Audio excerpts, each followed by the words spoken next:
C Joseph Vijay எனும் நான்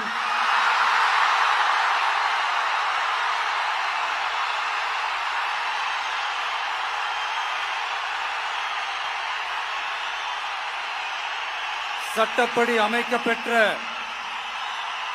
இந்திய அரசியல் அமைப்பின்பால் உண்மையான நம்பிக்கையும் மாறா பற்றும் கொண்டிருப்பேன் என்றும் இந்திய நாட்டின் ஒப்பில்லாத முழு முதல் ஆட்சியையும் ஒருமையையும் நிலை நிறுத்துவேன் என்றும் தமிழ்நாட்டு அரசின் முதலமைச்சராக உண்மையாகவும் உளச்சான்றின்படியும் என் கடமைகளை நிறைவேற்றுவேன் என்றும்